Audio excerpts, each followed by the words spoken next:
إلهي لست للفردوس أعلى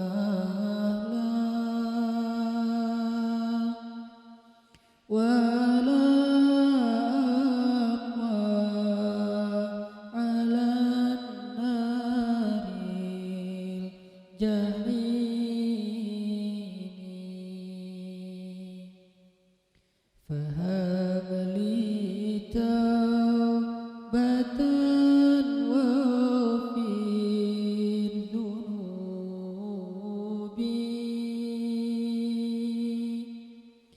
فإنك غافر الذنب العظيم.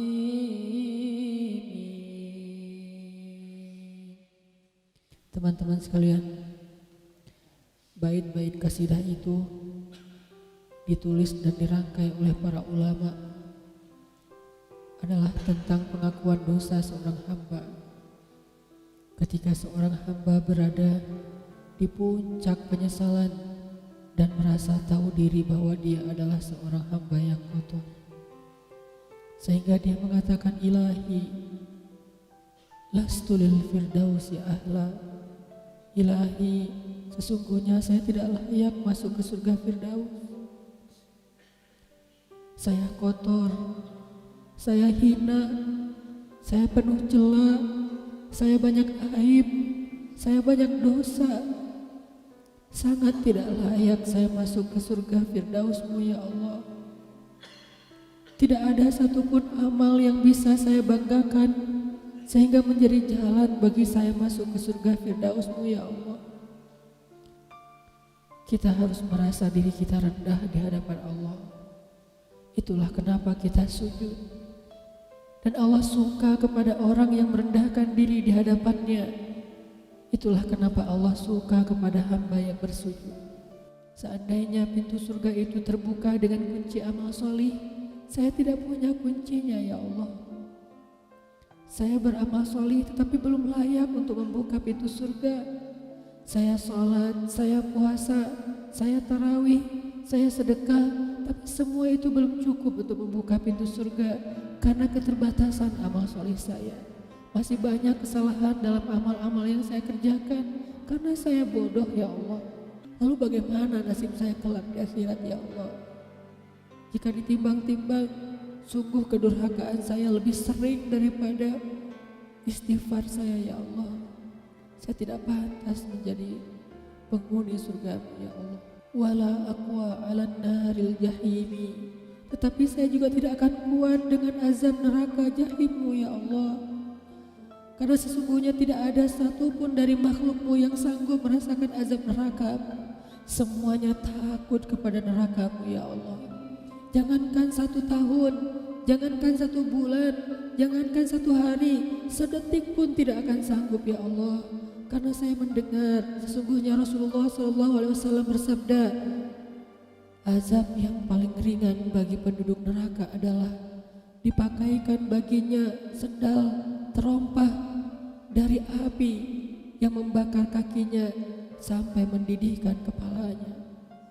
Itulah azab yang paling ringan di neraka untuk orang yang paling ringan berbuat dosa.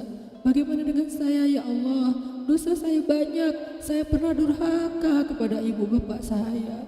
Itu saja sudah cukup bagi saya mendapatkan azab yang lebih besar di neraka dan saya tidak sanggup ya Allah. Saya pernah durhaka kepada ibu saya marahi ibu saya karena satu kesalahan. Padahal saya lebih sering berbuat salah dibandingkan ibu saya. Tapi ibu memaafkan saya. Ketika di waktu kecil saya memecahkan barang-barang ibu saya memungut barang-barang itu sambil tersenyum, membelai kepala saya, mengatakan nasihat-nasihat yang baik. Sama sekali ibu saya tidak marah kepada saya saat itu. Tapi ketika telah dewasa, tidak sengaja ibu saya yang sudah tua renta kadang memecahkan barang saya, merugikan sedikit saja dari harta saya marah seperti setan ya Allah. Saya bentak ibu saya ya Allah, bahkan kadang membuat ibu saya terluka, kaget, takut. Pantaskah seorang ibu merasa takut terhadap anak yang dia kandung 9 bulan, yang dia lahirkan dengan taruhan nyawa, yang dia susui dengan darah dagingnya, yang dia didik, dia jaga, yang dia berjaga di malam hari tidak tertidur demi untuk menjaga anaknya dari seekor gigitan nyamuk? Pantaskah ibu merasa takut terhadap anaknya sendiri? Cukup satu dosa besar saja durhaka kepada ibu membuat saya pantas masuk api neraka. Belum lagi dosa saya kepada ayah. Ketika saya berdebat habis-habisan di hadapan ayah saya, hanya ketika ayah saya menasihati saya dengan satu nasihat sederhana, saya debat ia, seolah-olah wawasan saya lebih banyak, ilmu saya lebih banyak, pergaulan saya lebih luas, pendidikan saya lebih tinggi, padahal semua itu saya dapatkan hasil dari perjuangan dan pengorbanannya. Ketika keduanya sudah menjadi tua dan lemah, kadang keduanya rindu kepada saya, ya Allah. Mereka memberi kami pesan, ya Allah. Mereka bertanya, bagaimana kabarmu anakku? Tapi kami tidak peka. Hati kami tertutup dengan ego dan sombong. Kami tidak bisa membaca teks itu dari perasaan mereka. Kami hanya membaca teks mereka dan tidak segera membalasnya. Kami anggap teks dari orang tua kami tidak penting, masih bisa ditunda untuk dijawab nanti sore. Padahal mereka sedang kangen, sedang rindu kepada kami, ya Allah. Mereka tidak mengatakan kami rindu kepadamu wahai anakku, karena mereka tahu kalimat itu akan mengganggu kami. Kalimat itu akan menjadikan hari kami tidak lagi mudah. Kalimat itu akan merusak konsentrasi kami dalam bekerja. Kalimat itu akan menghalangi banyak urusan kami, sehingga mereka menahan diri. Mereka hanya bertanya apa kabar kami. Lalu kapan kami berbakti kepada mereka, ya Allah? Sampai seusia ini kami masih merepotkan mereka, ya Allah. Kapan kami akan berbakti kepada mereka? Rasanya kami lupa. Entah kapan kami pernah memijat kaki mereka setelah mereka seharian bekerja. Entah kapan kami pernah memberikan minuman hangat untuk mereka. Kami durhaka kepada orang tua kami, ya Allah. Bahkan setelah mereka wafat, kami lupa mendoakan mereka di dalam sholat kami. Harusnya kami disiksa di api neraka, tetapi kami tidak kuat, ya Allah. Belum lagi durhaka, kedurhakaan kami yang lain, dosa-dosa besar kami yang lain.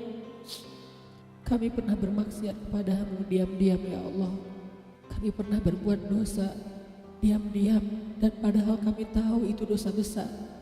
Tapi kami tidak peduli, kami tidak takut kepadamu. Seolah-olah ancamanmu itu hanyalah mitos, seolah-olah ancamanmu itu hanyalah fiktif, seolah-olah apa yang kau firmankan di dalam Al-Quran itu tidak benar-benar ada.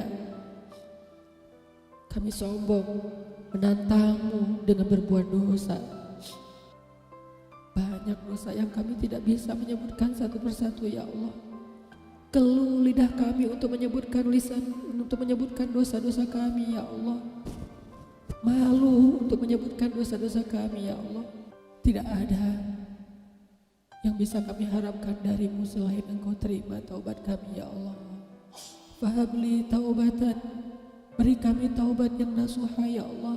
Terima taubat kami, ya Allah. Kami belum berani meminta surgamu, kami juga tidak akan kuat dengan nerakamu. Kami meminta terimalah taubat kami, penyesalan kami, janji kami untuk kembali kepadamu, memperbaiki diri. Teman-teman sekalian, mari kita baca bait itu dengan penyesalan. Kita baca bait itu seolah-olah kita sedang curhat kepada Allah Subhanahu wa Ta'ala. Ilahi las fidausi ahla wa ala aqwa ala nari jahimi fahabli